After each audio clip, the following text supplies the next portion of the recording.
Good morning, good afternoon, good evening, good night, wherever you are in the world. This is Brunch Boxing. I'm your host, Matt. Joining me today, we got a new man. Oh, wait, we got a new host? What the fuck? What is that? No way. No way. Is that you, EzRaw? That's me. That's new and approved me. Because I didn't realize what I didn't realize is that one eye was really struggling. It wasn't even both eyes. It was just one eye that was really struggling. I had no idea. And then I put the glasses on, and and then my wife told me, "Oh, it's gonna hurt. You know, your eyes are gonna get tired and kind of a thing because they're not used to seeing through the glasses like this." And it was one eye just killing me, and I didn't realize how hard this eye was working. And I feel like I'm seeing the world in a different way than I've seen it in a long time. Like I think the one eye being off threw off the dimensions of how I was seeing the world.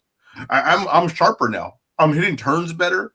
I'm not bumping into stuff. Do you think you would have avoided the headbutt if you had corrected your vision sooner? I think that the headbutt hurt the vision. That's why it's one eye. I think that the headbutt, that what people always want, headbutt and everything like that. I wish those people that say that let me headbutt them with the velocity that I got headbutted, because I think the headbutt is what's causing this long-term damage. Now, did you get a jump scare when you looked in the mirror? No, because I was like, wow, you look great with glasses. You know what I mean? This whole time, people were like, oh, you don't want glasses and all this. And I look fantastic with glasses. I got all gold everything. I got a gold pinky ring to go with it. I mean, I got everything is kind of flowing together for me. Everything, I'll tell you right now. Remember Summer of George? Yeah. This might be the spring of EzRaw. I got to tell you. It's got to be the summer of EzRaw. No, the winter of EzRaw. Mm-hmm. Whatever season we're in. No, it's going to be winter of EzRaw because it's about to be over soon. Oh, that's a fair point. That's a fair point. Good things for me don't last long. That is true. Except for brunch boxing. That's true. Yeah, it's, you know why though with brunch boxing? Because I don't think about it. I see the problem is people don't put things and they want to make it a special thing every time they do it. Not me. I just get up and do it. That's it. That's all it is. That's all brunch boxing is. I get up and I do it. I don't think about it. I don't put nothing special in any episode. I just say this is what we do on Saturdays. Absolutely. This is what I do. And of course, joining us, we have the super producer himself, the master marionette, our guy Huey P. What's going on, Huey? Not too much. Got an early start to the day. We got Trill saying that EzRaw looks like a Vice City villain with the pinky ring. I think that's pretty accurate. You guys are winning today, though. You Matt, when you get your glasses, when are you gonna be on camera with them? March 6th. March 6th. All right. Okay, so Matt, you're getting glasses. Huey, you have glasses. I have glasses now. I cannot for the life of me remember if Mike has glasses. I'm thinking of Mike's face right now. I can't imagine. I don't know if there's glasses or not on there. Does Mike have glasses? I don't think Mike has glasses, but he probably needs them. He doesn't wear them. He does. That's all four of us with glasses. I will say, I don't know if I'm going to bring these glasses as part of the program, because I took a look at the lenses that I'm going to be getting.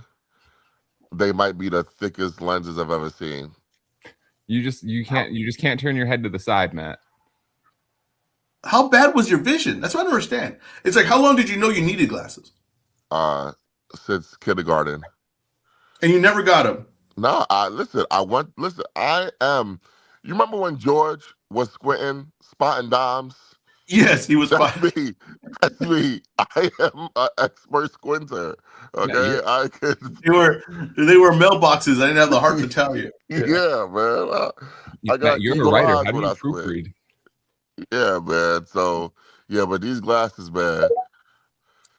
Wow, they look like goggles. I will say they look like goggles. But put that last comment that just came up. Put that up here real quick, Huey. You know, you got to be patient. You can't just jump on the show and say, what's the topic here? You know, it's a whole show. We're going to get to multiple things. So when you get on here and say, hey, what's the topic here? Hey, slow it down. Yeah, can we not greet each other? I don't get it. Yeah, I mean, come on. I don't understand. What show do you know? What show do you know that doesn't have like a little bit talking to things, especially a podcast or like a radio show? Yeah, what's wrong with this guy? You jerk? Oh, man. Yeah, Matt probably does have those Korean goggles. You're right about that, Trill. I'm curious to see. Hey, Matt, you don't even have them, and the people are roasting you. No more talking. This guy wants us to get to the show, so let's get to the show, Huey. All right. Before we get to the show and before we get into all the topics, make sure you like, comment, share, subscribe to the platform. Make sure your friends are seeing it, your family's watching it with you, everyone else is tuning in. But let's get to the news and notes. First off, we got Oscar De La Hoya successfully blocking Virgil Ortiz and Jaron Ennis. Matt, whose side are you on, and what's the breakdown of this situation?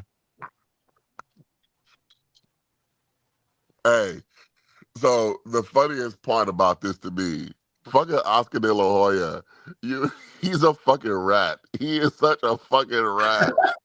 yo, why it came out, Oscar said that Tom Brown and TGB told me they was about to have the fight, and that's when he went to court. Oscar's a fucking rat. Yo, if I look out for you and I tell you something going on, why would you mention my name? Hey, Tom Brown can't do anything without people putting it out there. I don't get what's going on. I don't get what's going on. Really don't.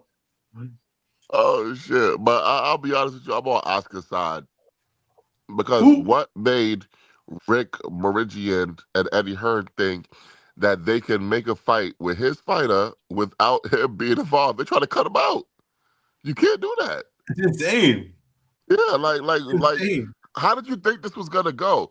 I'll be honest. To me, I don't think Eddie or Virgil wants to fight right now because there's no way they thought that this fight was gonna go through as is when there's already litigation out there. There's no way. So they're trying to make it seem like they're trying to make the fight. See, we tried to make it an Oscar is the bad guy, Oscar's the villain, Oscar stopped the fight from happening, but we really wanted it. That's what's happening here. You think so? Oh yeah. I mean, okay, but honestly, but it's honest though. They wouldn't need to go through all of that because right now, everyone knows that this fight can't get made because De La Hoya and all them ain't seeing eye to eye on the deal. So I mean, everyone's going to put it that the business got in the way, and it's De La Hoya and Virgil's business got in the way. So I don't think Eddie would have to go through all that. I really think they're trying to make this fight. I think they're trying to make this fight without De La Hoya. How are they going to make it, Ezra? I don't know. That's the part That's the part confused. Maybe they thought we get this deal over the line and then he'll just get with it. I don't know. That part I don't know. That part I don't know. But I don't know why they would have to go through all these steps to do that. Now, question. Okay, they got the delay of this, right? They stopped this from happening. Okay, now what's the steps going forward that needs to be resolved between De La Hoya and Virgil? So it needs to be decided, first of all, is Virgil Ortiz still in a contract with Golden Boy Promotions? Yes. That's the first that needs to be decided. It also needs to be decided if Rick Morigian was actively interfering with Oscar De La Hoya making the fight. Because Oscar is suing Rick because he feels that Rick is the reason why they're in the situation. He was sharing Golden Boy secrets, sharing intimate details of Virgil's contract, and Oscar believes that gave DAZN the leverage to try to say, well, you do this or we're not going to be doing this with you. I mean, yeah, that makes sense. Yeah, I don't know, man. I don't know. I just know for sure this fight's not happening. That's the one thing I know for sure. This fight is not happening. I'm not too sure about that anymore. Because here's the thing, right? Put that comment up, Huey. Put that comment up, Huey. We got to get through this topic. Just real quick. Bro, I'm trying to give you some. All right, go ahead. Man, that pissed me off when I read it. So I was doing my boots to the ground thing, no pun intended, asking around, and I heard that Boots is starting camp for this fight on Monday. So there's a chance that this fight will happen. And apparently Virgil agreed for the fight to take place in Chicago. So if this fight happens, it's got to be in Chicago. But how? I don't understand. Chicago, I will be there. They just stopped the fight. So I don't understand why would he start a training camp on Monday. I think he's starting a training camp for a fight. That's what I think. There's no way with all this happening that you're still like, oh yeah, let's go forward and get ready for this fight. This fight's not happening. It's clear as day this fight's not happening. Not for a long time at least. So he's probably getting ready for a fight because I guarantee they're going to keep him active. But I don't think it's going to be Virgil. And I think they know that. We'll see. We'll see. Now, what comment did you need to see so badly that you had to interrupt our boxing talk? So from VV, he asked EzRaw, are the glasses cosmetic or is he finally going to score fights correctly? No, I want to say this. And I want to make this clear. That's about the sixth YouTube BB account that I've seen. So who do you trust more, right? A guy that cannot even stay on this app, right, because he has done horrific things and said horrific comments, and they've had to boot him out, and he's had to make 1,000 different accounts. Or me, right? The me who looks like $1 million with these glasses. Now I'll tell you this: my judging is always accurate, but not every judge gets it right. Do I miss once in a while? Yeah, but you know what? I tell you to judge me by my misses because I have so few. That's what I tell you to do. Judge me by the ones I miss because I have so few that I have missed. Well, one thing we do know, if the Royal Rumble is on, don't look at your scorecard. This is true. The people, you know what? Those funny is because the last Royal Rumble I screwed up the Figueroa Fulton number 2. This year I screwed up Figueroa. People are saying I screwed up Figueroa versus whatever the hell his name was. Yeah, and whatever the hell his name was. Yeah, whatever the hell his name was. He's not a champion anymore. He's not important. Yeah. Hey, yesterday's news is what he is. Hey, you lose your belt, suddenly us forget your name. But and then the people saying I screwed up that one, so we'll have to see. You know, I mean, those are last time I was in favor of Figueroa. This year wasn't. Oh, that's fucking hilarious. But let's guess, Huey. Do you think we get Virgil versus Boots next? No, I don't. I didn't think we were getting that fight next from the beginning. I always thought that there was going to be something in between that fight for that Eddie and Boots had always kind of planned something in between that fight, at least even if it was going to happen this year. And I think Virgil was just going to kind of follow suit with that. I think Virgil and Boots would both take that fight next, but I don't think their teams are putting themselves in a position to actually make it. It's so easy to say that. See, this is they gave him cover. I'm telling you. Well, here's the thing. Like I don't want to say that I think Virgil will take the fight and Boots wouldn't, because I don't think that Boots is afraid of Virgil for any reason. I think that he would take the fight, but I think that they have a plan, and maybe he's still wanting to stick to that plan, and it's more on Eddie Hearn and the rest of his team than him. Well, let me ask you a question. Why would Virgil take the fight when Errol Spence is on his way back? Oh, come on. Bro, here's the thing. They both would take the fight. They made it as clear as day. They both don't want this fight. Clear as day. They both want this fight. I don't think we even have to argue that anymore. They want this fight. They're trying. Virgil's trying to get out of his promotion to get this fight. Okay, they want this fight. The Earl Spence thing, he's coming back. We know. Let's see him come back before we do all that. Okay, let's see him come back. But either way, he ain't coming back against Virgil. He's not coming back against Virgil. I think these dudes want this fight. They feel like this is the perfect fight for their career. But with yesterday's news, it's not going to happen anytime soon. I think they made it. They attempted to make it. They try to do it around him. Try to do it probably through ring, through Turkey, and all that. But with yesterday's news, it ain't going to happen. And we're going to see them go different directions now. We're going to see what happens with Virgil's career. It might be delayed for a little bit. But Boots will be fighting. Because they're going to keep him consistent. Not going to be probably against an opponent we are that excited about. It's not going to be definitely not going to be Virgil's level. But they definitely wanted this fight. I just think to say that they didn't want this fight or they're trying to do all this, they wouldn't. It's too much hassle at this point. There's just they could go a different direction. They're going to end up going a different direction. But they both try to make this fight. All right. What else we got, Huey? All right. So Shakur Stevenson has called out Gary Antoine Russell and Ryan Garcia, saying he wants to fight both of them. So it looks like it's Shakur versus everyone. Who do you want to see him fight, Matt? Before I get into that, Shakur Stevenson, boxing superstar. His name is on the tip of everyone's tongues now. Oh. You know, come on, grow up. Grow up. Today's Valentine's Day. You would love that on the tip of your tongue by the end of the day. But anyway, here's the thing, right? I already know what you said. Yeah, good. Here's the thing. I'm thinking that Shakur should fight Ryan Garcia next if Ryan Garcia is successful against Mario Barrios. Because it continues with the star-making fights. A fight against Shakur Stevenson is a big event when it comes to Ryan Garcia.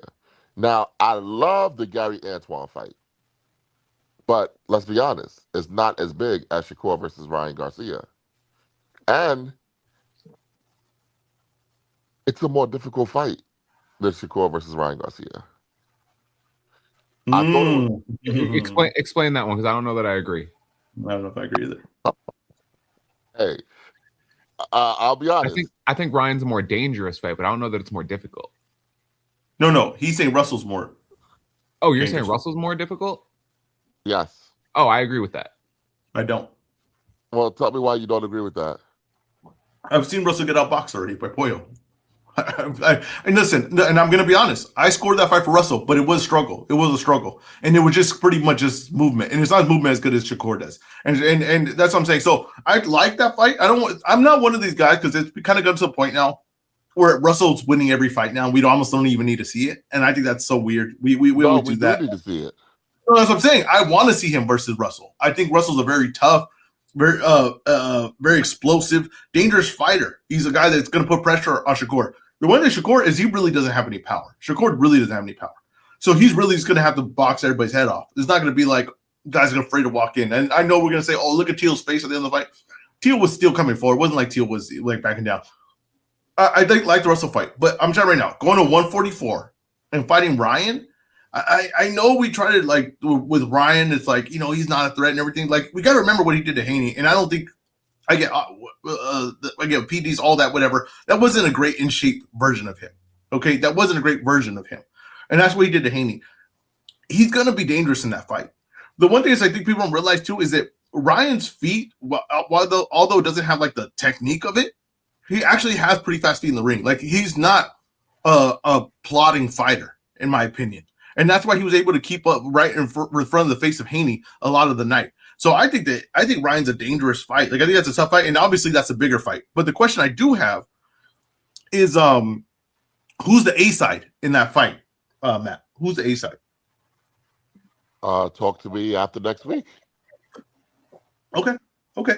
Because I think it's Shakur. Let me tell you something. I think it's Shakur. One guy put 22,000 in Madison Square Garden, and the next guy is fighting Mario Barrios in Vegas. So we'll see how that fight does. That's what I'm saying. I don't think that fight's doing. I don't feel like that fight's going to do that well. I got to be honest with you. I think it's going to be okay, but it's not. It's not screaming to me a superstar. It's not screaming to me a superstar. We'll see. But here's why I think that Gary Antoine is a tougher fight. I think he's more active with his hands than Ryan Garcia. He obviously throws more punches. To me, in order to beat Shakur, you're gonna have to overwhelm him. You're gonna have to catch him with something. You can't think you're going to pick your shots against Shakur. You got to overwhelm this guy. Now, you mentioned the Alberto Pollo fight. Pollo and Shakur don't fight alike at all. No, they don't. They don't. But Pollo's more like herky-jerky. No, he is. But he kind of slowed down Russell with that movement and the defensive part. And it's not that they fight similar. What I'm saying is it's not like Russell was like, oh, I'm getting to him easy. It wasn't like that at all. And with Shakur, he's not going to get to him easy at all. We know that. Yeah. So I have more doubts than that. With Ryan, when Ryan gets a fight, what I'm worried about is he's defensively flawed, like majorly flawed, right? Defensively. And I think he's a little bit chinny. So when he fights a guy with power, I'm always like, damn, Ryan probably might get put to sleep here. He's going to get caught for sure clean. He might get put to sleep. Against Shakur, he's not going to have to worry about that.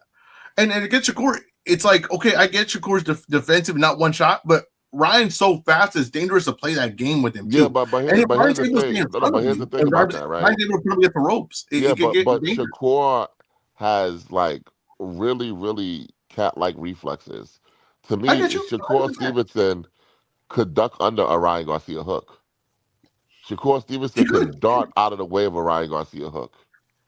100%. Unlike some people, So I think that is a bad style matchup for Ryan. Now, when it comes to Gary Antoine, that barrage of punches, you're going to get hit with something. You're going to get hit with something, man. And Gary Antoine punches with bad intentions. And Gary Antoine don't have no problems going to the body. I thought if we saw any success from Teofimo Lopez in that fight, it was when he went to Shakur's body. Gary Antoine is a dedicated body puncher. All right. EzRaw, I'm going to bring up this comment from the listeners. Before we address that, I do want to bring in host of the Sunday Morning Sermon and the RNS podcast, TY. How you doing today? What do you got to say about this Shakur conversation? I'm gonna be quick. Nobody can beat Shakur. Nobody. We're gonna be That's talking about this fine. whenever fight. Nobody can be. Listen, 5 years ago, 5 years from now, it's gonna be no. Listen, I'm not saying he can't fight the guys, but y'all never listen. When I tell you, nobody can beat this guy. He will not lose. This guy's focused. He Okay. he, he not Devin Haney. He not gonna look Ryan Garcia. Fight Ryan Garcia. Easy work. Okay. I do agree with Matt on this that someone who applies pressure and more volume like Antoine would be a tougher fight for Shakur than Ryan. I think Ryan does what you said. He looks to see the perfect shot, and while his speed might be an advantage there and he might be able to land it, I still think Shakur is going to be able to do what Shakur normally does. If Russell lands or if Ryan lands, what shot's more dangerous? Ryan's left hook is more dangerous than any punch Russell is throwing, Right, but only the left hook. Okay, that's fine. Yeah, I agree with that. Well, there's a comment from Sibby. You wanted me to explain something? I want to. So he wants you to explain. I've seen Gary outbox before, although I had him winning. Maybe I overstepped by outbox, but I've seen him struggle with the guy that just boxed and the guy that just moved backwards. And I seen him kind of have limitations. Now I think that Russell's gotten better from that point. He's definitely looked like the Royal fight looked very good. I think he's looked very good. But I just think that if you're struggling in that matchup, like I can't land consistently where I want to land, you're not going to land versus Shakur. And you're probably going to get frustrated in that fight. I want to see it though. Like I'm saying, I'm not one of the guys like, I don't think Ty's saying that this either, but Ty's saying he beats everyone. That's fine. That's an okay opinion to have. But people are talking about it like now, like they don't even want to see these matchups, and that's where part gets me annoyed on this. Like we don't even need to see them. Oh no, I need to see them. If you're the best in the world, I need to see you go through all the styles and everything. I think that Shakur has the ability to be the best guy in the world. I wouldn't be surprised if he was. Wouldn't be stunned. But I need to see all the styles. I need to see all the matchups. I need to see them. You know, we forget the De Los Santos fight happened. Like that fight did happen. That was a struggle for him. Okay, that was just a guy that could kind of keep up with him athletically, an explosive guy with some power, and he was really. You mean like Gary Antoine Russell? Huh? You mean like Gary Antoine Russell? You think Russell's as fast as De Los Santos? Yes. Okay. And then the Cepeda fight, right? The thing was everything I always said about the Cepeda fight was the first 5 rounds were going to be really interesting on how he handled that style. It was a tough fight, those first 5 rounds. Cepeda couldn't keep up that work rate. And once he did, Shakur was way too much for him. Well, here's what I know. At the end of his fight against Ryan Valenzuela, Gary Antoine Russell threw like 98 punches in the 12th round. Yeah, he's very good fighter. He's a very good fighter. I'm not trying to put him down anyway. No, but what I'm saying is that he could keep up that work rate. He could fight all day. Yeah. Very, very good. But 2 very good matchups. And I like that Shakur is looking for, to me, the biggest matchups he can make and the most like interesting matchups he can make. It doesn't look like he's not trying to dim the light at all. He's trying to be the max star he could be. I think he recognizes that this is his time. Yeah, I think so too. I think he recognizes it because I was just saying this. I think that I was talking about Ryan Garcia's star power, and I said that I think that Shakur passed him as far as star power. I really believe that, and I think that they fought. I think Shakur's probably the A side there. And this one too, as listen, you know this too because you fought. You've been in the gyms. They sparred before, so Shakur already know what he got to deal with. He already know. Yeah, that's fine. Like I said, we did the same thing with like Haney and the amateurs though. Like that's the same thing though. We did the same thing with Haney and the amateurs. Like he got better than Ryan at the end. It's a different game when the shot there's different gloves and all these things just a little bit different. But I'm just telling you, Ryan. People want to put like limitations on what he can do, but you got to remember Ryan was a top amateur. Like he was a top amateur. He was able to fight in that style of being an amateur style and be successful in it. So he is not a guy that I think like, oh, he's really getting exposed to his limitations. I don't see that. He's good. He fights awkwardly. He's unorthodox, but he's going to be able to keep up. Like he's not going to like his feet are going to be like so slow that he can't. He's going to be right there in front of Shakur. I really believe that. All right. Well, speaking of Ryan, let's talk about Ryan's biggest rival in the sport of boxing, Devin Haney, because Devin Haney also found himself in the news. Debo Devin Haney, he wants to go up to 154 and challenge Xander Zayas for the WBA and WBO junior middleweight championships. First of all, EzRaw, how big a fight is that? I think that's a good size fight. I think it's a good, interesting fight. I mean, maybe not massive, but it's a good fight. I think people will be very interested in it. I think Xander Zayas is gaining star power as well. If you've seen him in Puerto Rico and like the crowd for him at the end, that was something different. It wasn't something normal. The crowd was going crazy for him. He did $1 million gate in Puerto Rico. But I will tell you this: you put that fight in the Garden, I guarantee you it sells out. I was about to ask, is that New York or Vegas? Oh, that's either New York or wait, are there Puerto Ricans in California, Ezra? Not a lot. All right, so that's New York. It's a New York fight. It's a New York fight, or maybe they could put it in Santa Clara, wherever the Warriors play, Chase Center. I think you put that in New York. Yeah, I would do it in New York. That's a huge fight, man. Now, how do you see that fight playing out? I would favor Devin Haney in that fight. I think Devin Haney could be effective still at junior middleweight. I think that's the thing is I think people forget how good Devin Haney is, and if we didn't have that one slip up, we would be like, this guy's probably going to be pound for pound number one. You know, pretty soon. This dude, I think, would be trouble. I've already said that I think he's trouble for Boots. I already said that. I said that if there's a guy that could give Boots trouble, it's Devin Haney. I think that Zenner Zayas, with his style, he might just get outboxed. I think it's a tough fight, but I think I would favor Devin Haney to out jab him and outbox him in the fight. I mean, it really is a lose, not a lose-lose, but it's a no-lose situation for Devin Haney because he moves up, daring to be great. He's fighting Zenner Zayas. He could win. If he loses, he's not going to get beat up, you know. So it's like, I don't know, but I will say, if he moves up to 154, we might not ever get that Shakur Devin fight.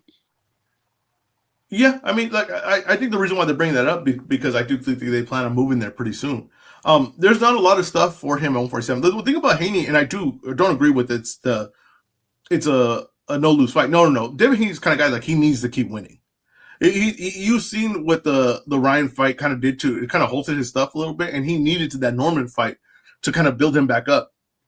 He needs to take chances, and Devin Haney for sure has no problem taking chances. Devin Haney has no problem fighting the top guys, but he needs to win these fights, like for his career to stay relevant, to stay a big name, and to get the fights he wants. I think the Shakur fight's there. I don't think that fight's going to happen, but I think it's right there, right? I think that fight's right there. I think the Ryan fight is there for him. That rematch makes way too much sense. That's I think everybody's curious to see what that fight looks like. But if he were to go 154, I think he fits right in with all those guys. I think he's competitive with all those guys. And I'm going to be honest with you, I favor him over a lot of those guys.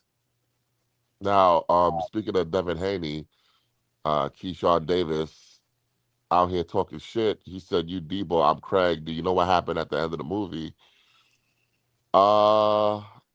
Do we really think Keyshawn's going to fight Devin Haney next? He was talking about going up to 147 before this fight just happened. You know, he's another guy right now that can really take some chances to become like a massive star in the sport. So I don't see why not. I don't think that they think Devin Haney has power. So maybe like when they feel like guys don't have power, people are willing to take more chances against them. I would think that's a smart move for Keyshawn. If he really thinks he can do it, I mean, I'd be like, yeah, let's go for it. That'll be a huge win. You will set yourself up for a bunch of fights. You'll be skyrocket people's pound for pound list if you could get that W. So I don't see why he wouldn't want to take that chance. If they make it, is it worth it for Haney to make that fight? I think so. I think Haney, it's a good fight for him too. I mean, I would make it if I'm Haney. I think it's a good fight. I think it's a massive fight. That's a fight that you could do East Coast or West Coast. Who wins that fight? Right now, I would favor Devin Haney, but I think that's a very tough fight.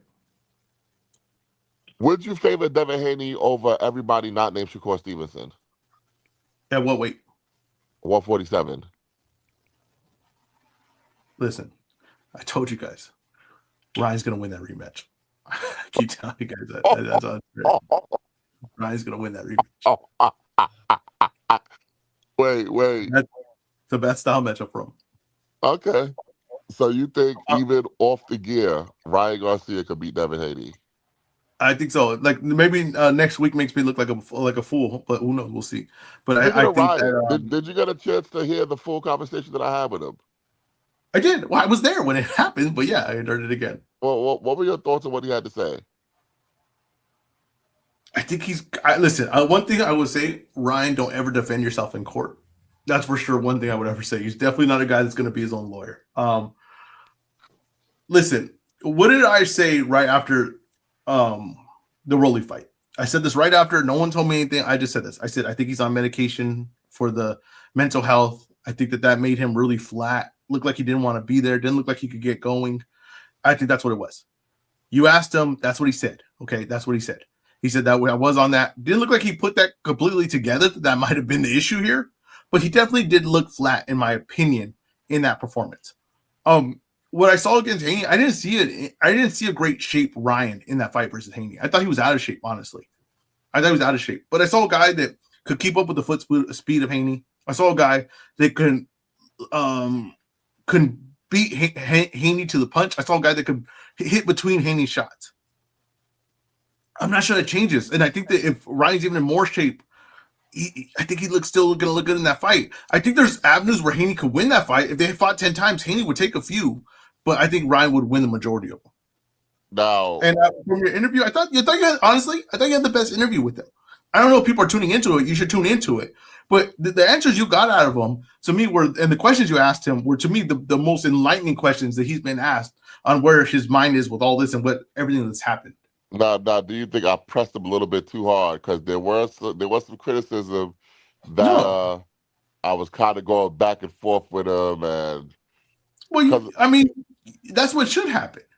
I don't get so that's what I don't understand. Then the people are so afraid of going back and forth with these guys, and the thing you got to go back and forth because you want to get a legit answer. It's not just one answer, then I walk away from it. No, I want to get a definitive answer. Because my thing with Ryan was this, right? You can't say that you were drugged and stuff like that, and then say it was tainted. Which one is it? Did they fake the test, or did you take tainted supplements? You can't have it both ways. Exactly. You're right, and you're right about that. You're 100% right about that. So as I'm saying, pressing them about that, I think that's 100% fair. 100% fair. And the media, I hope, continues to do stuff like that going forward with these fighters, and with the new people introducing the fight. Oh, people don't back away from that. And don't want to get you got to press. We got to get the right information out there. Yeah. That's what I think. I'm like, come on, man. Because first he trying to make it seem like the Rolly fight. Oh, I'm like, bro, you ain't beat Rolly. Like, don't make it seem like the fight was close. I mean, he put you on your back pocket, and you look like you ain't want to fight no more. What happened? You got that's to me. That's the only way to get these answers out of these guys, or they'll give you the same cookie cutter answers. No, I want to know what really happened. He didn't seem bothered by it at all. Yeah, he was cool about it. Having the conversation for a long time. But his super fans were very upset. Yeah, well, screw them. Yeah. EzRaw, I want to bring in the segment tomorrow today from a question in the comments. So if you favored Devin Haney against Zayas, right, and he wins that fight, how does Virgil versus Devin play out? That's okay. So the two tough fights to me, because I would favor Devin over Zayas. I would favor him over Fandora. Okay, I would favor him over those two guys. The Virgil fight is very, very tough because I think Virgil can match some of the stuff he does athletically. Virgil's big and strong. He hits really hard. I would probably favor Virgil in that fight just because durability, and I think eventually it'd be too much for Haney. I think eventually he'd get caught. And to me, Virgil's not relying on one shot. He could kind of keep the pressure on, match your foot speed. The problem with Haney is a guy that can match his foot speed. A guy that can match his athleticism and can stay in front of him all day. I think that's where you'll have a really hard night. So I would probably favor Virgil in that fight, but damn, that'd be an excellent fight. That's a fight I want to see. That's really, we're really finding out, is Devin Haney maybe the best fighter in the world type of situation there. Matt, that was from Basquiat, so I think it was directed toward EzRaw, but what are your thoughts on that potential matchup? Nah, fuck that guy. He don't get no answers out of me. Let's move on. That dude's a loyal listener. That guy's a loyal listener. But just because he doesn't kiss the throne of Matt, we insult him. That guy's a loyal listener. He's here every week. He's your loyal listener. Fuck that guy. What does it matter? What does it matter? All right, moving on here. We just talked about him. What's the buzz for Ryan Garcia Mario Barrios heading into that upcoming on Saturday? Hey, I gotta tell you, I am buzzed for this entire card. I'm with you. I can't wait. Now, I didn't check ticket sales or nothing like that because I don't care about that. I care about how I feel. I'm stoked. I'm I, stoked for Gary Antoine versus Hirioka. I think that has a chance to steal the show. Like, and we might have a special guest on Brunch Boxing next week Saturday. Nice. So to talk about this fight, that's how big the event is for me. That's how much buzz it's gonna be for me. but I'm excited for it too. I love this card. I love that main event. But I feel like the general buzz around people, I don't think it's that high. It's not as high as what you imagine for Ryan Garcia. Now, I've been posting little rants this week, and one of my rants was like, Ryan Garcia to me is just superstar potential, just spoiling on the shelf. That's really what it is. It's never played out the way that we thought it was going to play out, the way people thought it was going to play out. It hasn't turned into that. Ryan Garcia does not own a weekend. He doesn't. It doesn't feel like when Ryan Garcia fights, it's Ryan Garcia fight weekend. It doesn't feel like that. So to me, this fight's really just to prove his credibility as like an actual high level fighter. Because if he gets knocked out or he does lose this to Mario Barros, it's all over.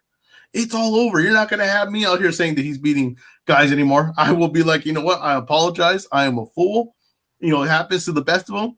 Like I said, this is like his credibility. This is, to me, it's not a star power because it's not going to do that. You can feel it's not going to do that. I think it's gonna be a big fight. I think it's gonna be a big event. Um, I think they're not gonna quite sell out T-Mobile, but they're gonna do over 10,000 people there. It's gonna be quite a bit of people there. Now, Wouldn't selling out needed to be a big event? I mean, wouldn't you need to sell out to make that like no, the use? you could brush up against the sellout. I don't because listen, in today's economy, far be it from me to tell people you have to buy these expensive ass tickets for entertainment. You know, Ezra, are you like trying to do a fashion show? Why do you keep doing that? What's that? Like you keep like almost like you're looking at yourself at that shit. Like what are you Oh, doing? my eyes are hurting. Yeah, like relax. You should get a chair to sit in while you do the show. You know what I realized when I sat down, I didn't have the same energy. Like when I stand up, I have more energy, and I feel like Yeah, but you keep I feel like rocking I'm able back to and think forth. better. You do, yeah. Huh? No, it's different between doing the show sitting and Oh, standing. There's a it's difference. very different. This is why stand-up comedians don't sit down a lot of times when they're doing their stand-up because you got to kind of stay in the thing. You got to like almost kind of like your body's consistently working. Yeah, I heard that's why Stephen Hawking never went into that business. But so listen, the buzz is great. It's gonna be a great event. I don't think it's gonna go the way you think it's gonna go, but we'll see. All right, Do we want to lock in the picks for that now, or are we waiting for next week? I'm ready. No, no, I'm no, no, no, ready. no, no, no, no, no, no. I need to You see know why? the weigh-in. You know why? I'll tell you why. Because he's gonna push this Mario Barrios thing, and then right when we get to it, he's gonna push. He's gonna say Ryan Garcia. He's pushing Mario. I caught on to his little gimmick. That's all right. I'm looking forward to that Hey, I'll tell Russell you this. Hiroka fight, though. Hey, these promoters need to be paying me for promoting their fight. And I have a lot to say about that. That's going to be a great fight. That's what I was most disappointed about when the Jake Paul Tank Davis fight fell through. And we also have another event next week: Clarissa Shields versus Franchon Cruz Dezern. Matt, you posted an interview that our friend Nika from Women's Crushing It Wednesday did to the channel here earlier this week. What's the buzz for this looking like? Oh man. That is a huge buzz for this fight. Now, I know Ezra's gonna poo-poo it because that's what Ezra does. Not I. But let me tell you something. Ezra, you ain't part of the community. For the second week in a row, this is gonna be like a They Not Like Us moment. All right, stay out of this one. All right. The community is very excited for this fight.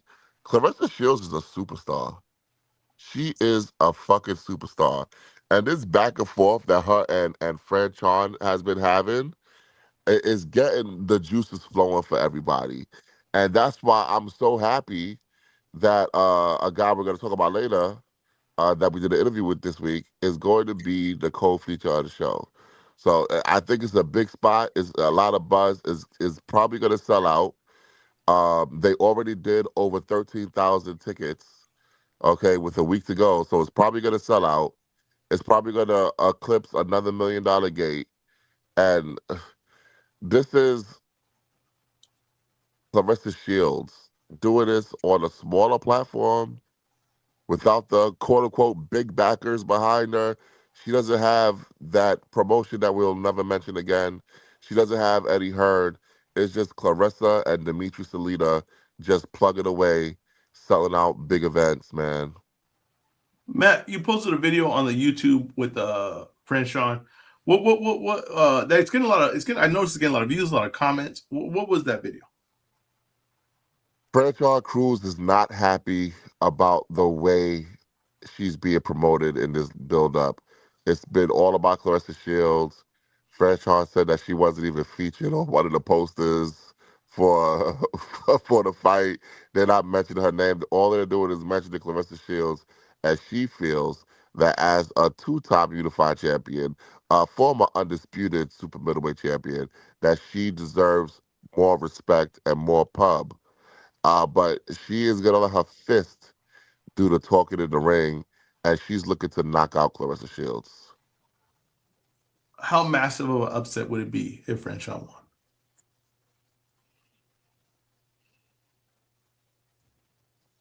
I think it Sting would be on. very significant. Let me ask you a Is this thing question. on? Would it be a Is this massive thing on? upset? Huh? Would it be a massive upset? Oh, would it be a massive upset? You're saying, oh wow. According to the books, absolutely.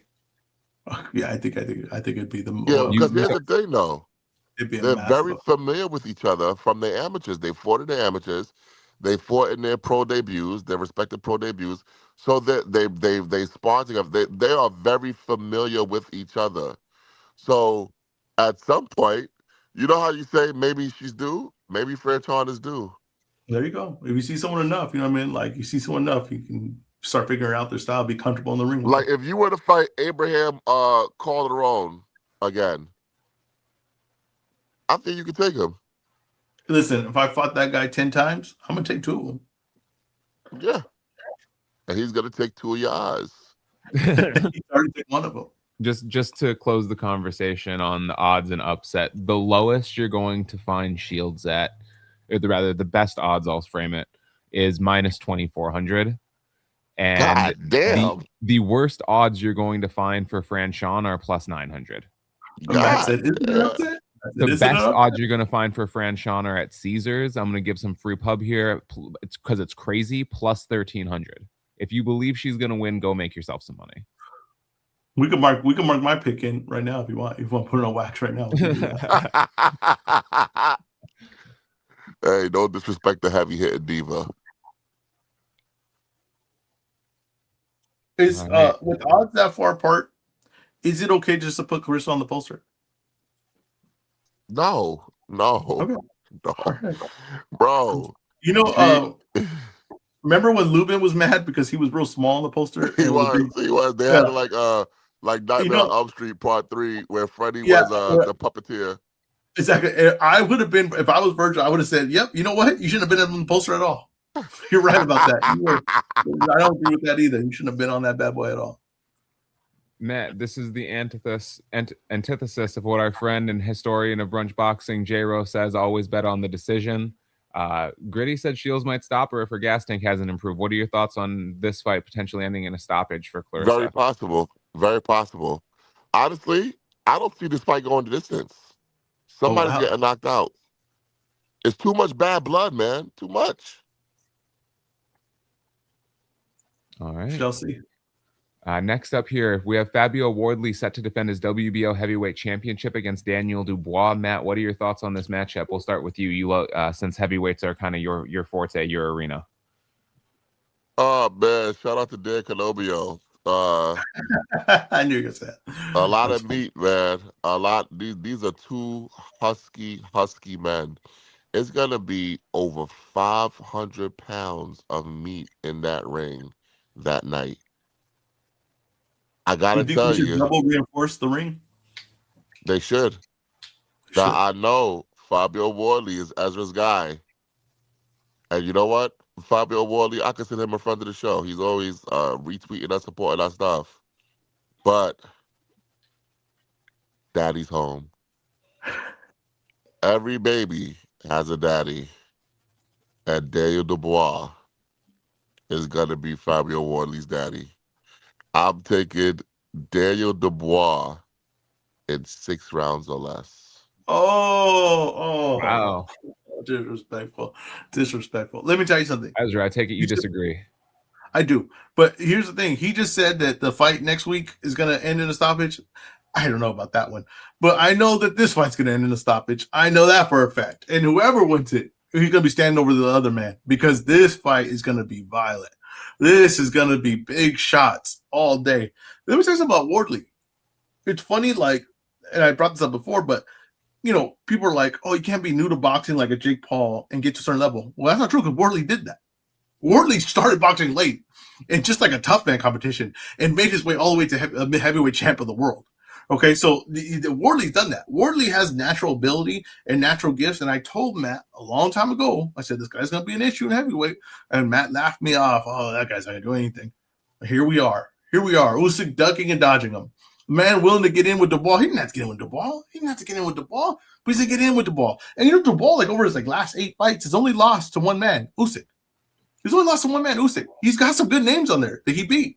So I think Wardley's going to win this fight. I think Wardley has the athleticism, the power, the speed, and this dude power carries late.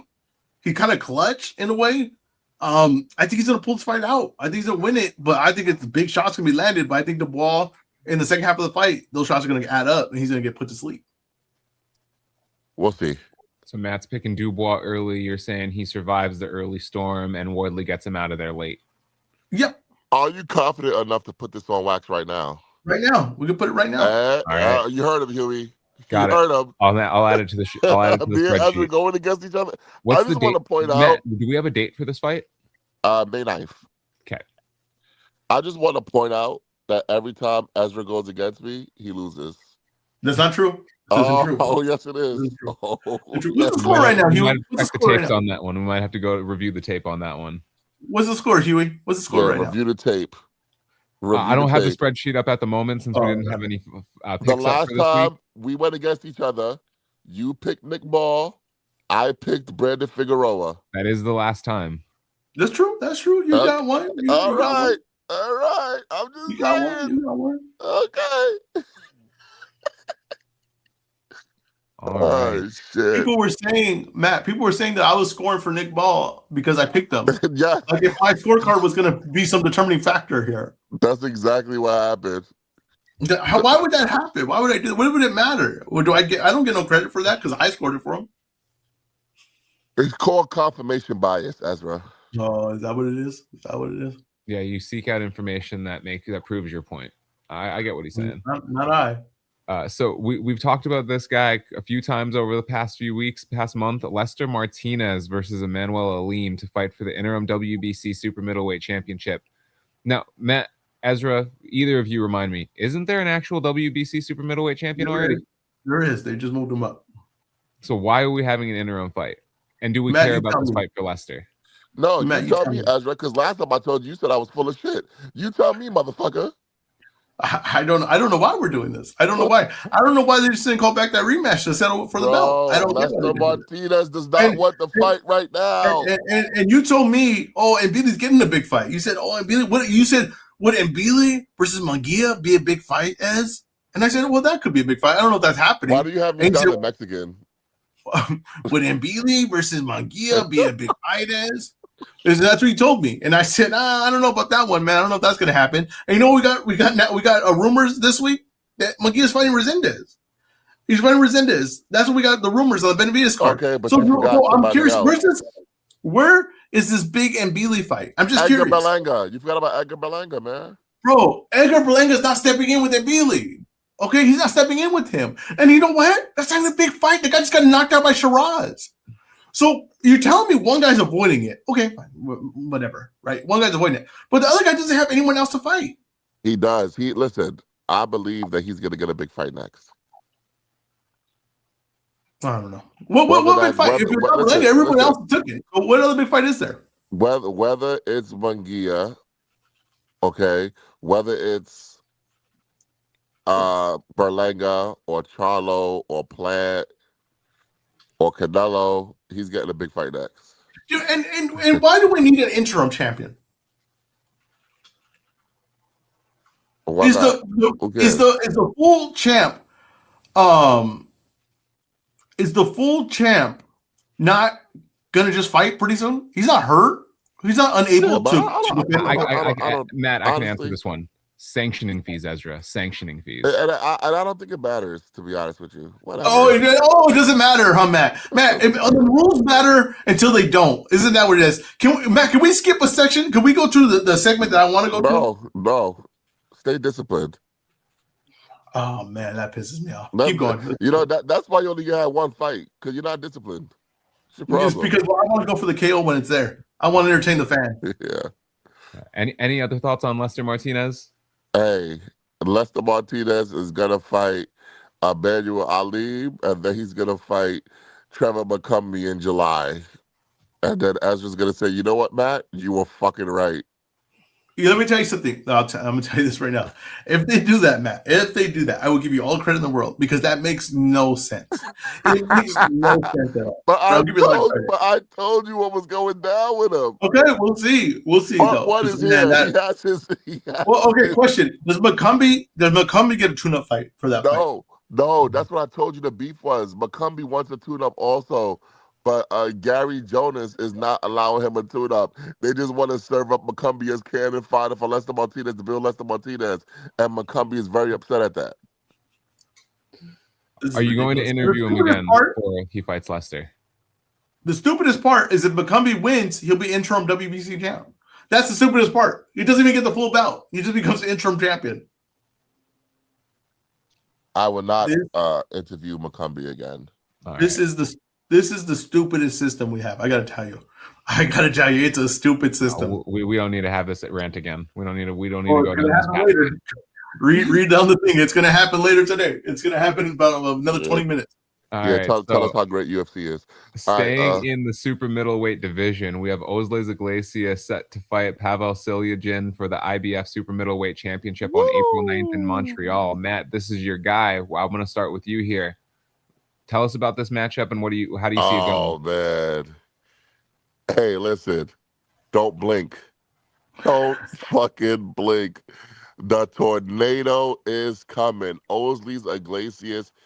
Not only is he gonna win, he's gonna win in style. Now I do see people say, "Oh, this guy's tougher than people think. It's not gonna be, bro." Ozlez Iglesias is gonna smoke this fucking guy. He's gonna smoke him. What's his name? I'm not familiar with Pavel. So Matt, can you tell the listeners and myself a little about him and what he brings to the table? He's a good boxer. I don't think he can punch. I don't think he can keep Ozlez Iglesias off of him. And that's why I'm taking Ozlez Iglesias to whoop his ass.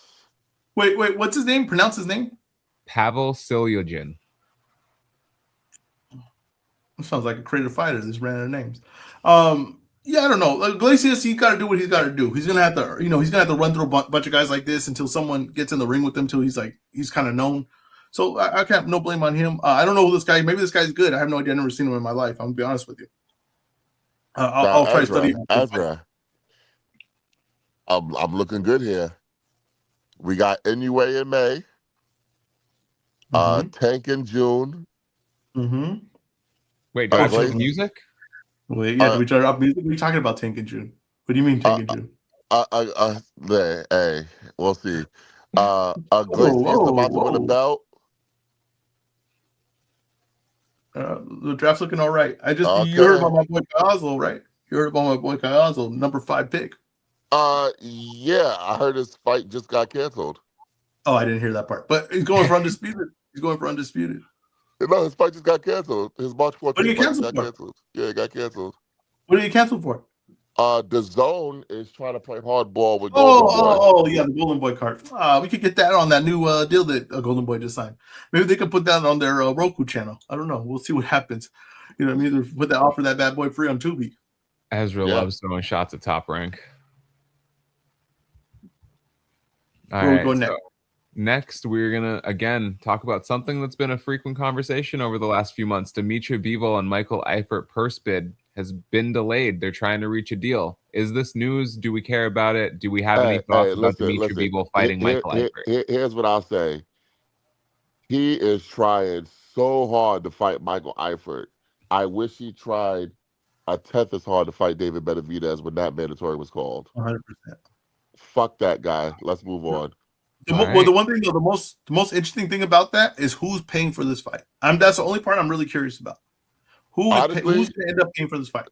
I think the fans are going to be paying because we don't want to see this. It's just holding things up. If it were to go to a purse bid, though, who do you think bids on it?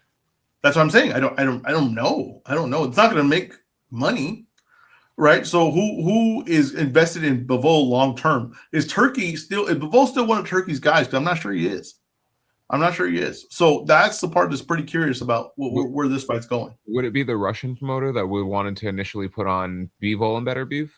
Well, we were told they wanted to put it on. That fight never went through. So I'm not sure. But I'm very curious where the money would come from for this. All right. And Matt, I'm just going to set this up because you spoke to this man earlier this week. It'll be posted on all the Spotify and Apple podcasts here later today. Atif Overton is set to return in the co-main event next Sunday on the Clarissa Shields versus Franchon Cruz DAZN card. You think he can make some noise in the light heavyweight division? Hey, listen. If he can't make noise in the light heavyweight division, then he's not the guy I think he is. Because I think light heavyweight is actually one of the worst divisions in boxing, right up there with middleweight. Okay? You got Bivol, you got Beterbiev, and then you got a lot of Who Shot John. Morale. Like I said, you got Bivol, you got Beterbiev, and then you got a lot of Who Shot John. Now, question. Because let me finish. I might be wait, just real quick. I might be too young for the reference. Huey, do you understand the reference? Who Shot John? No clue. Okay, perfect. So can you explain the Who Shot John reference? Because I have no idea what the hell that means. Wait, question. Just because, and this, I've never seen the show. Does this have something to do with the show Dallas? No. Okay, so go ahead. What is Who Shot John? It's just a southern phrase. That's all. Half of my family is from down south. There's no way. There's just no way. There's no way. There's just no way. There's just no way. That's like it's kind of. I thought you were referencing something. I knew you wouldn't say something dumb like that without a reference. Listen. Whenever you say it's a bunch of Who Shot John, basically you're saying it's like a bunch of nonsense. Really? And you're from New York, right? I'm from New York, but where would you pick up this southern? My father is from down south. Okay, all right. So he was always telling you, who shot John. A lot of he was talking a lot of Who Shot John. I'll tell you that. Oh, was he? All right. Jesus Christ. You learn something from me every week. But I do. You know what though? I gotta be honest with you. You teach me such nonsense that I think it's knocking out good information. That's the part I'm worried about. It's like, am I learning so much nonsense that I'm losing good, valuable stuff here? You're losing valuable information for a lot of Who Shot John. Exactly. Yeah. But you got Callum Smith, you got David Morrell, you got Albert Ramirez. I think Atif Overton fits right in. He's big, he's heavy-handed, he can box. For sure. He fits right in, man. So I'm looking forward to seeing what he got. He's in the biggest spot of his career on this Clarissa Shields co-feature. He's gonna have to show and prove. I'm with you. Like I said, we need some new talent in there. Beatriz is on his way out. We know that. Bivol, we don't know what the hell he's doing with his career. Morrell versus Smith is fun. We got to see what happens there. We need some new talent for sure. Now let me ask you a question, EzRaw. Did you check out the interview that we did with Atif Overton? Oh, it's definitely in the queue, man. It's definitely in the queue. Do you check out any brunch boxing content? I literally just watched the Ryan Garcia interview all over again. Literally just watched that over again. Okay. I literally listened to the what's the name? The guy we had on last week, Patel. That's a good interview. That's an entertaining one. If you haven't listened to that, definitely go check it out. All right. I mean, he was talking a lot of Who Shot John, though. I will say he was talking a lot of Who Shot John. You're right about that. All right, EzRaw, your favorite time of the show where it's all about you. Give us your EzRaw report card and breakdown for Sunday's event. Zuffa Boxing, what is it? 2-3? FAA Jogba versus Charles Martin? Is this Three. 4? Is it 4? 3. 4. It's 3. Are we sure? No, they had 2 the first weekend, and then they had one like a week ago. Am I tripping here? They had 2 the first weekend? Yeah, the first week they had 2, right? Didn't they? They Anyway. had Callum Walsh, Yes. Yep. Rayo Valenzuela, Yep. And then this one. F.A. Jogba. I feel like we're missing one, but all right. That's number 3. Listen. Oh, you guys are kind of. Can you guys hear me? Because it kind of seems like you guys are freezing up. We can hear you. All right. Huey's frozen up. You can see that though, right, Matt? I'm not looking at my screen. I can hear you. Okay, Huey's back. But what do you need Huey for anyway? This is your breakdown. I want to make sure I'm not wasting. See, here's the thing, right? I think you look at. I don't agree with Donald Trump in basically anything, but there's one thing that he said that stop right there. Please stop right there. there. Let me say one thing. There's one thing. Okay, there's one thing he said. You only have so much energy in the day. You know what? I somewhat kind of believe that. You only have so much energy in the day. I didn't want to waste me going off on this fight card and then just lose that and then have to do it again because I only have so much energy in a day. Now, listen, the card, it is what it is. It's like the Zuffa cards are basically this. They got fighters that can't get on TV anywhere else, having a hard time getting promotion.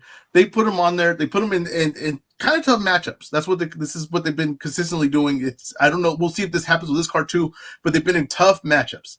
And that's kind of what the cards are. You're not going to know a lot of the guys on the undercard, but the fights have been kind of entertaining, even from like the prelims to the main event. Heavyweight's tough, right? Like heavyweight's tough in just regular boxing to get like to get the fights you want, to get actual talent.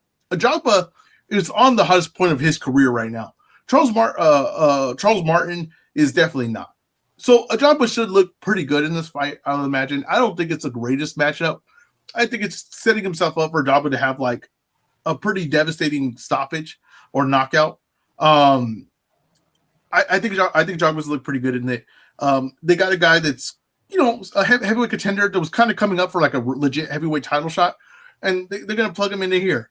Where they're going to get other talent to fight him, we shall see. That's where it's going to get interesting. This is one of the weaker cards for sure of the 3 they did. This is the weakest one. I mean, right there with the first one, I guess. Right there with the first one. It's whatever. I give this card a C. This is like a C. Yeah, C. It's a C. It's not great. It's not great. We'll see though. Like I said though, the undercards for Zuffa has been delivering. I got to be consistent about that. They've been delivering. They've been putting their young guys in tough fights. So we got to see if they keep that going forward. Matt, do you have any thoughts on the Zuffa boxing card for this week? Nope. I'll be washing my hair. All right. Well then, Matt, I'm gonna go to you first here. Do you have a way for the people to make some money this weekend? They're spending a lot. They're probably spending a lot today, so they need to get some of it back. I have a way for the ladies to make some money. Hey. There's a lot of lonely fellas out there today. I don't know what that means. This is a family show. Yeah, I don't know what that means. Nor do I endorse it in any manner. EzRaw, what's your parlay for the people? That sounds like a Rico case if I've ever heard one. Listen, people are spending ridiculous money today that they shouldn't. I disagree with it. I'm going to tell you that right now. You shouldn't spend a dime. That's the married man. That's the ultimate test if you are loved. Don't spend a dime today. Let's see what happens. You know what I mean? Let's find out today. I'm all about finding out. Don't spend a dime today and see what happens. That's what I say. That's my opinion. If you want to ask me for relationship advice, I say don't spend a dime today and see what happens. See who's there for you. To see who just happened to be in a room with you. Because that's the person I want to be with. Now, you want to make some money, though? I told you right now, don't spend a dime today. But you want to make some money, get some profit. I'll take a Jogba by stoppage. I'll take Abel Mejia by stoppage on that card. And that's 2 bets at plus 376. A Jogba, Mejia, stoppage, plus 376. I think taking a Jogba by stoppage is not a great move. I'm really going to make you guys some money because EzRaw is trying to lose you guys. I realize EzRaw wants to lose you guys money. A Jogba versus Charles Martin, take the fight to not go the distance. at minus 210. Okay, that's it. Bet the There's nothing house. else with that, Matt. You want people to bet $200 today? Bet the house. It's not going the distance. Bet the house. And thank me later. And then you could save your money for Ryan Garcia versus Mario Barrios.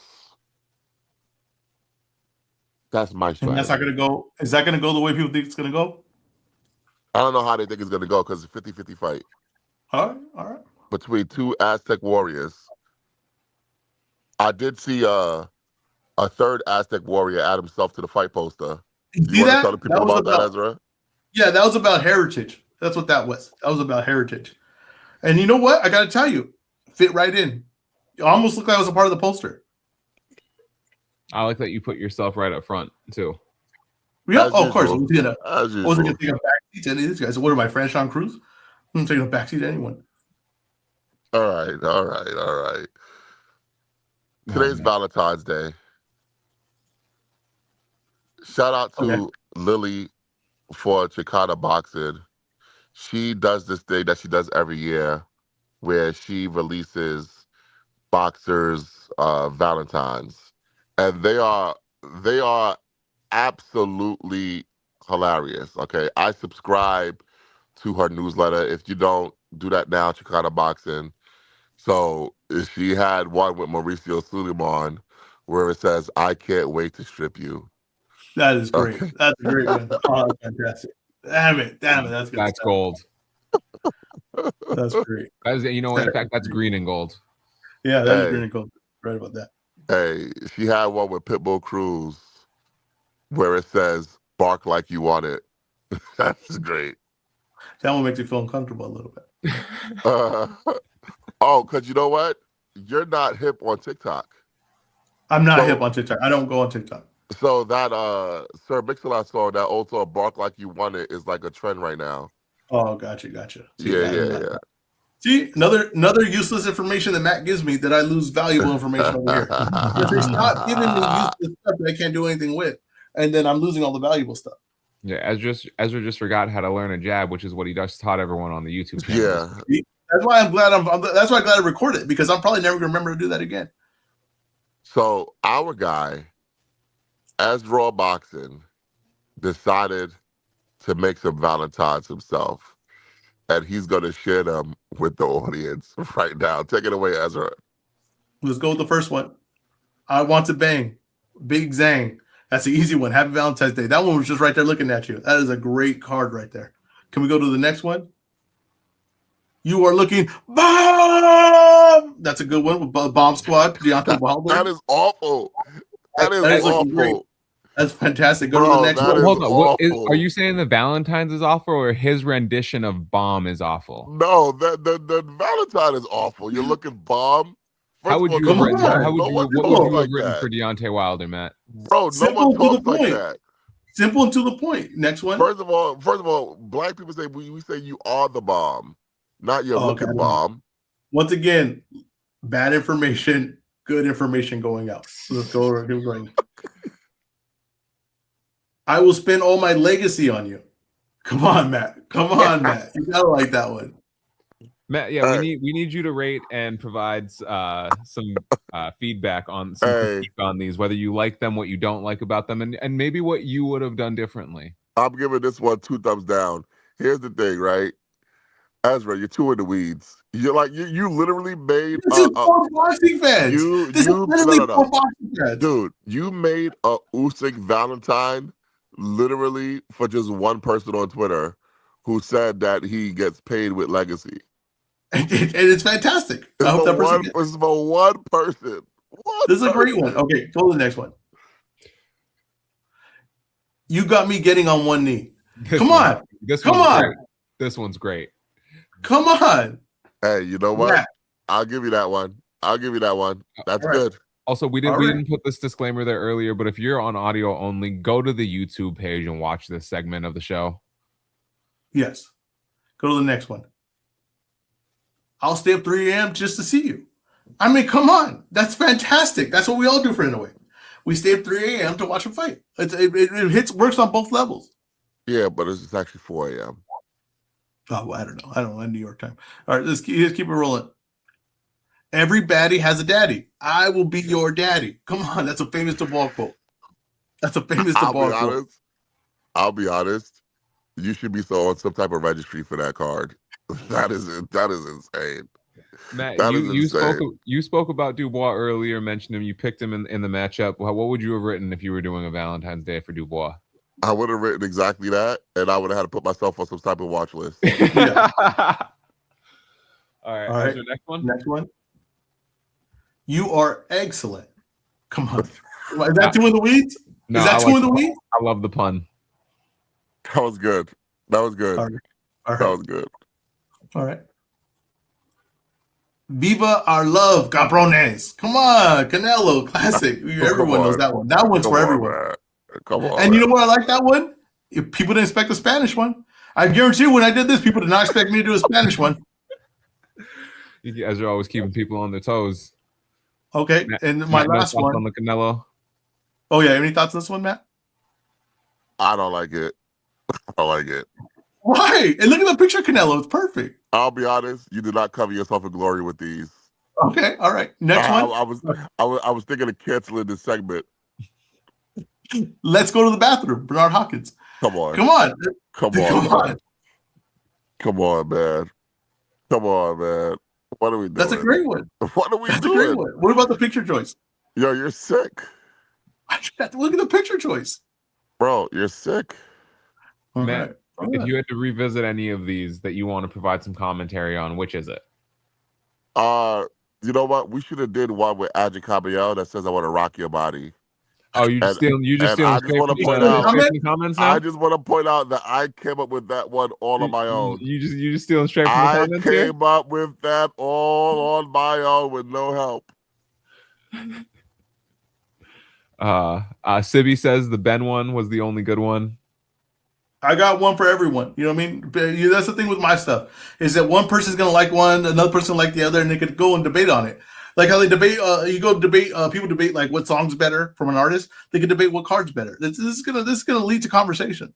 Are you good at debating, Ezra? I think I'm pretty good at it. Would you consider yourself a master debater? No, I'm not gonna do that. We're not gonna do that today. Let's move on. Let's move on with the show. Let's get the show back the way. All right, Ezra, it's still your show. It's still your show. So you have some thoughts on Mauricio Suleiman's conversation with Chris Mannix, and it seems like you got some maybe heat for the WBC. Look at here's the thing. Just a little background. Mauricio Suleiman stripped Shakur Stevenson of the title, or Shakur vacated. Whatever happened, we had a discussion about it. I told you exactly what it was. And I don't know if you heard the interview, because clearly you did, because you were very upset about it. He repeated exactly what I told you, bro. That's fine. But this is what I'm gonna get to, though, right? Okay. So here's the thing. It comes down to this, right? We and you had a debate on this, and you said, they have rules, but they will also choose to use those rules and choose common sense, right? That's what we said. But with an organization, and especially something for a major sport, something for where people's careers depend on it, they're counting on these sanctioning bodies to do what's right, to do what's correct, right? Especially if you don't have the right promotion, you don't have they don't feel like you have the star power. The reason why we have this is to get you to a position where you can rise above all that, right? Where there's not favoritism, where we have a legit sport where everyone has an opportunity that's a pro fighter. And the issue I have with Mauricio Suleiman is, yes, he has an excuse on why everything going the way it does, right? He has a reason why, well, we didn't do this because of this, and we didn't do this because of this. And I'm sure in his rules allow for all those things. But as you hear it, it just sounds ridiculous. It sounds ridiculous that a major sport has all these rules that are followed sometime and then not followed other time. And they're not like, okay, can I say this? He said, I didn't take Jamal Charlo's title because he would have killed himself if I would have took it. That's a really dark thing to say. But it's also a thing that I don't believe. I don't think the WBC title was keeping Jamal Charlo alive. Okay, I don't think that's it. I think that's also, if he told you that, I don't think that you should say that out loud. I don't think that you should throw that in an interview by this is why I didn't do that, because that would have. I understand maybe you felt for him, right? In a certain way, and you would have said, you know what, Jamal, you're going through some stuff. We want to support you in any way we can. Now, we're going to get this guy the belt. We're going to put this belt up for here, but as soon as you come back, you're going to fight right back for it. No problem. No thing. And we want to make sure we could put any resources we need towards you and all those things, of course. But to say, well, I didn't strip him because he would have killed himself, I would have stripped him, right? I think that was a very, very disgusting thing to say, honestly, because especially if it's a true thing and what's name told him that, and to him to share that like that, I think that was very, very disgusting. But he had an excuse on why he didn't do it for some stuff, and he had excuses why he did it for this. And the way the rules are set out, it's okay to do that. But that's the problem, is what we're talking about. The problem is there's a system in place doesn't make any sense. It's too much at their whim, what they want to do. And that's the issue I have with all this. It just doesn't make sense. After you listen, you say, I don't want that. I just want consistency. I don't want to have to guess whether they're going to enforce this or not. I mean, he blamed David Benavidez, right, for moving up in weight on why they didn't enforce the Canelo fight. We all know that's not true. Okay? And I'll tell you what happened with the David Benavidez thing. David Benavidez was growing out of the weight. He was waiting for Canelo as long as he can. Now, they kept telling him, right, Canelo said, Canelo was going to pick his fight. He was going to announce it pretty soon. Canelo knew who he was fighting. It wasn't going to be David Benavidez, but they didn't officially announce it. What the WBC did then, in favor of Canelo, was say, oh, David, you got to make your choice. Are you going to move up, and we're going to remove you from the rankings in this weight class, and we'll put you for the title at this weight class, or are you going to stay here? And what they did was they knew that Canelo was going to announce a fight. It wasn't David Benavidez, so David Benavidez would have to wait longer. He would have to take a fight. We have to wait longer, and they knew that wasn't going to happen. So David Benavidez tried to delay it a little bit to see what put pressure on Canelo to make a decision before he made his decision. Didn't happen. Benavidez realized the fight wasn't going to happen for him, so he went up and got the opportunity at the next week, right? Well, it's common sense, because he had been waiting for years to get this opportunity. But the WBC was never going to do that to Canelo, because that was a cash cow. That was the guy that they were in favor of, so they were never going to put him in that position to make him look like that. All I'm saying is this isn't the way that boxing should be run. It's a system that, like I said, we defended because it was in best for negotiating for fighters to get the most money. But if you look at it as a whole in a sport, this isn't the best system. The answers are ridiculous. And he's going to have an answer for everything because his rule set allows him to do that. My bad. Excuse me. But that's what I took from that. Hey, you see? Talk bad about Mauricio Sulaimán. You see what happened? Dude, I feel like I'm dying right now. Yeah, yeah. And that's what happens. And you know what? If you were dying right now, Mauricio would let you keep your belt. He would let you keep your belt until you're healthy enough to come back, because that's the kind of guy he is. Now, I do agree that it was jarring what he said about Jamal Charlo, but I just think that because English is not his first language, it just comes off as harsh. I think what he was really trying to say was Jamal Charlo was having some very well-known mental health issues. So the last thing he wanted to do was just strip him of the belt, because that could be rock bottom. That could be rock bottom for somebody. You might think it's just a little thing to get stripped of your belt or the WBC belt. Ha ha ha. It's not a big deal. But for anyone who's ever been through depression, sometimes it just takes that last straw. It's like, damn, even this is happening. Everyone's abandoning me. Nothing's going right. Can't get right. And then, bam, this happens too.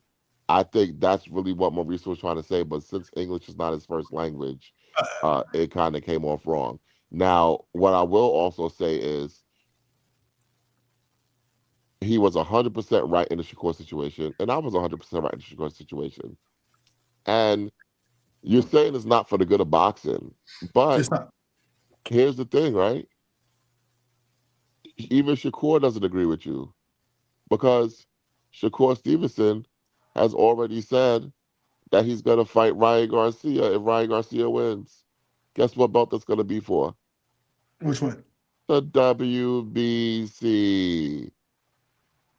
So what are we doing here, bro? Well, that's fine. Don't fall for people bullshit. No, but I'm not. This is the thing, though. So that's the problem. Is I'm not roping myself in with the Shakur situation. That's not it. But all I'm saying is, what I said in that situation is, I said you're probably right, Matt. They didn't follow the protocol. But the WBC has the common sense thing, right, where they could make their judgment as they go along. Should have But knew. they Hey, tried this to. won't They look right. tried to. Ezra. No. How Yeah. hard? No, Ezra. All they said was put it in writing. That's it. Yeah, but they also wanted 100 grand. No. They didn't even get to that point. And No, I that's know, but he wanted. He said he agreed. He said in the interview he wanted. Yeah, they wanted $100,000. well, put it in writing. That's fine, but if you didn't want to pay that, you want to fight for that belt, right? Like I said, it's all like I said. The thing with stuff like this is there's always going to be an excuse why you do it. There's also always a reasoning. It's not what I'm judging it at. I'm not judging it at, oh, well, they don't have a reasoning or a rule set that allows them to do this. But It's just here's the nonsense problem. rule. You That's what make I'm it telling seem you. like because my problem with you is that you make it seem like it doesn't make sense. It actually did make sense. No, And it makes sense. What I'm saying is, I you never made it said seem it like doesn't make no. You made In it that seem like it situation, I never didn't said make it didn't sense. make sense. Yes, you Ezra. No, I didn't. I said it didn't. It You know wasn't what? common. Hey, I said it wasn't common sense. guys. It looked bad. I said it You looked know bad. what? Hey guys, now that we're caught up on all the midweek shows, go to the brunch boxing feed on Spotify, and you can go back and listen to Ezra in his own words and tell me what you think about what he said. I'm not doing this with you. It just doesn't. It doesn't look good doing that. I ain't going back and if you forth give with you, common nigga. sense, it don't look good to them I doing ain't that. going back and forth with you, Ezra. That's fine. All I'm telling you though is Did you just call me a fart, nigga? What? What? I said that's fine. I don't know where you got the rest of it from. But what? What's wrong with you? What's wrong with you? What's wrong with you? I What's thought wrong you with acted like that woman from HGTV. What's her name? I forgot her name, but she was just hammering something. I don't know what she said, fart nigga. Like, what the hell? She said that? Yeah, for no reason. There wasn't even a black person how in you sight. heard that out of what Ezra said. It wasn't a black person in sight. I want this to be known. Matt wants me to get canceled. That's his end goal for this show. Is that I get canceled for some reason. Listen, I look at it this way: if you get canceled, I can remove you from the show without backlash. I've been trying to get rid of you since 2023. It ain't gonna happen. Can't find a good reason. Can't find a good reason. Ezra requested to speak the first week, and you haven't been able to get rid of him since. Yeah, I never left. I never left. Listen, I even tried to join ICE to get rid of Ezra. It did not work. It did not work. It didn't work. This guy, hey. Oh man, this guy that was the first time Ezra ever said for the show, we got to see how this plays out.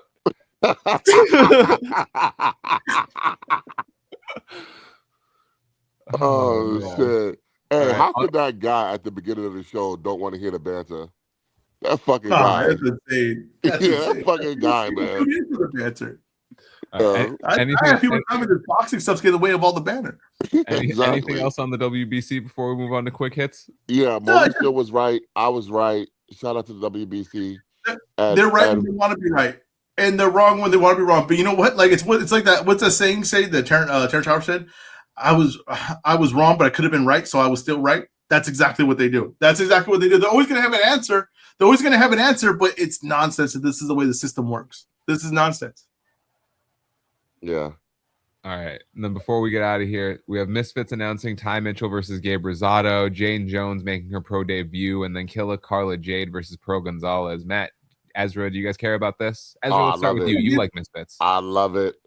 I love Misfits. And not only that, coming soon to Brunch Boxing, Killa Carla Jade will be joining the show. Carla Jade. Gabe Rosado should retire. Just stay retired. It's gonna whoop Ty Mitchell ass. Stay retired, Gabe Rosado. It's over. You're commentating. Jay Jones, Olympic gold medalist. She was Taekwondo. She moved to boxing this year. She's gonna have her first boxing match. This is a big deal. So it's gonna be great, man. It's gonna be great. Shout out to Killa Carla Jade. She's gonna be on the show soon.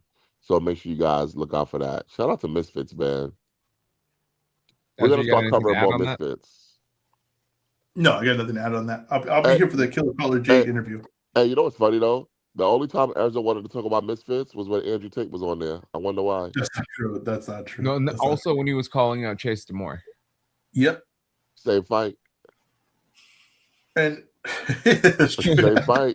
Same fight. Same fight. Oh man, it was. Just want to point that out. Same All right, fight. I didn't see this on the timeline or come across my feed. So what is this, Matt? Edgar Berlanga getting back to the basics in the gym?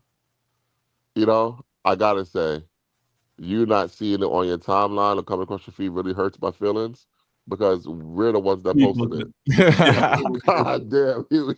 God it was damn our content. It was our content. Hey, you missed some things. Nah, but he's back in the gym, man. He's back in the gym getting ready for Christian and Billy. You know, maybe getting ready for Caleb Plant. Maybe getting ready for Jamal Charlo. Who knows? Listen, who knows what's next for Edgar Berlanga? But we'll all be here to watch it.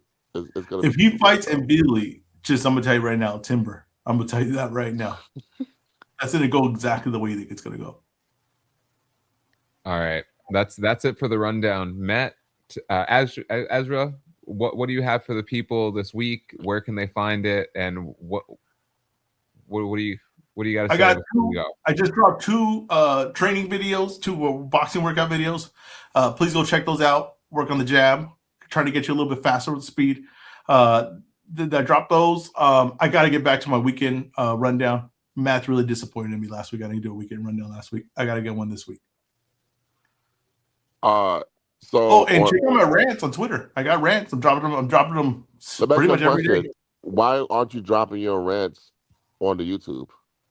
They'll eventually be moved there. Eventually, when they're not topical anymore. Great. All right, so we got some Clarissa Shields workout content coming for you guys. Probably gonna be posted that today. Shout out to Nika from Women Crushing It Wednesdays, who on behalf of Brunch Boxing went to go cover the Clarissa Shields Franchon Cruz workout out there in Hollywood, Florida. So look out for that. Also, like I said, we're gonna have Killer Carla Jade of Misfits. Right now, she is the Misfits lightweight champion, and she is going for the Misfits middleweight championship. She's trying to be a 2-weight world champion. Okay, so Killer Carla Jade, she's gonna be joining the show. She's gonna be fighting Pearl Gonzalez, by the way. If you don't know who Pearl Gonzalez is, look her up. That's all I'm gonna say. Former MMA fighter? Yes. Pearl Gonzalez. It's gonna be very, very interesting. Also, we're gonna have an interview with up and coming featherweight contender Nico Da Vinci Woods out of the DMV. The DMV is a very talent-rich area, and he is the next chapter in DMV boxing. Right now, if you're curious about who he is, he has an interview with my guy Jay Beasy of the Boxing Source that is on YouTube and all streaming platforms. Nico Da Vinci Woods. He will be joining Brunch Boxing this week. Okay. What else do we have? I got to put this comment on the screen because the joke doesn't work without it being written. But Hendo had a joke for you.